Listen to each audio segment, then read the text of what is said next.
Now I'm standing in front of 3 Mile, sorry, not 3 Mile Island, that's the nuclear one in America, isn't it? This is 3 Mills Island, and you may have spotted that there are only actually 2 mills here, and that's because one of them was demolished, unfortunately. But what these were tide mills, and the idea was that they got the tide coming up from the Thames, and it came up this river here, which is next to the Lee Navigation Canal, the River Lee, and as the tide came up, it was captured behind some sluice gates and it was released slowly back as the tide went out, and it powered these mills. And these were flour mills. The grain was brought in by barge, and it was brought in down the River Lee and up the Thames and from all sorts of places, and it had a huge output. It really provided a vast majority of the flour to make the bread for the people of London. So very, very significant, and I think it was probably the first tide mill in the country. And it's a great shame, you know, because although we live on an island and we're surrounded by sea and we have some of the biggest tides in the world,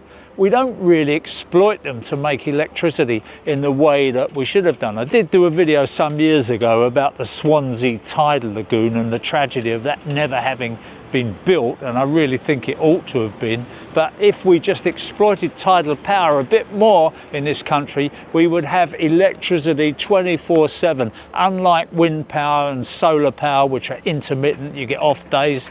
Tidal power is absolutely reliable. So long as you've got a moon, you're going to get tides. So why we haven't exploited that is a great mystery to me. But the good news is that there are plans afoot to restore these mills as working mills, not to make flour, but to make electricity. They want to put turbines inside there that are powered by the tide. This is a lovely little area. A lot of it has been preserved, happily. Some of it obviously hasn't over there, bit of a monstrosity. But over here we've got the mill workers' cottages, we've got some customs houses, so they were obviously bringing goods in here. Maybe even the grain, the customs houses had a say in that. Maybe they took a little bit of a levy on it. I don't know, but there are some very interesting buildings. And part of this area has now been converted into some film studios, which are very busy indeed. So they still use this for a bit of film location. You can see that not been spoiled with yellow lines or any of the modern things that cause them headaches when they're filming. So pretty easy to turn this into a nice street scene, cobbled streets. I guess they would have been railway lines going along there at one time where they put those flagstones between the cobbles. Nice little Gothic arch there. This is all warehousing here. You can see by the doors they would have been loading grain, probably storing it all, or maybe flour once it had been milled from over here, transferred across, stored up and then taken out to the bakeries. I don't know whether there was a big bakery around here as well, but I did read about there being one of the big customers for the flour that came from this mill being a really good baker that everybody flocked to. And here we've got the tidal marks here on the side showing you how many metres it comes up to. 4 metres, 5, 6, 7 metres. So this is the mill building. Fairly typical style of a mill building really, and obviously they would have brought the boats right up here, and they've got that little crane there, but there also would have been a winch up there for hauling the sacks of grain up, or however they got it up there. Somewhere down there inside would have been some millstones turning, but unfortunately we can't see that anymore. But you see it's a fair old expanse of water, and it's tidal, so you can see it's up at the moment. What's it doing? Drifting out? It's going back out. But you can see the tide mark on the brick wall there. It's coming up. Got what, another 2 metres at least to come up there. Great bit of industrial architecture.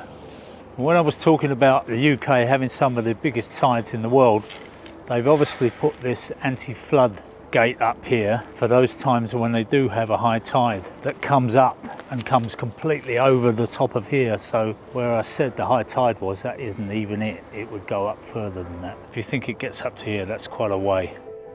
You can just see that Abbey Mills pumping station behind us. It's, as I say, very well protected all round. Maybe they don't want people sabotaging the sewage outfalls in London. It would flood the place. Around here, we've got 3 Mills lock. Basically, this is tidal, and what happened here is where this joins the Thames, the water would flood up from there and they would hold it. These massive great hydraulic rams where they lift them and allow the water in and out according to the tides.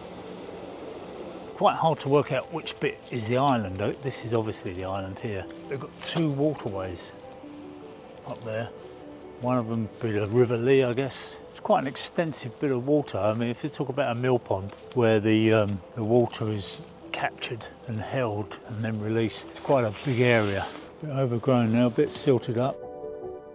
Well, I hope you enjoyed that little walk around Three Mills Island. I find it quite a fascinating place, and if you do too and you'd like to see more of these videos, please let me know, because we're unsure whether to continue with them or not, and it really depends on whether we get your support. So I'm Roger Bisbee. Put your comments below and come back soon. We've got lots more of these walks around London, and you can check those out on our playlist.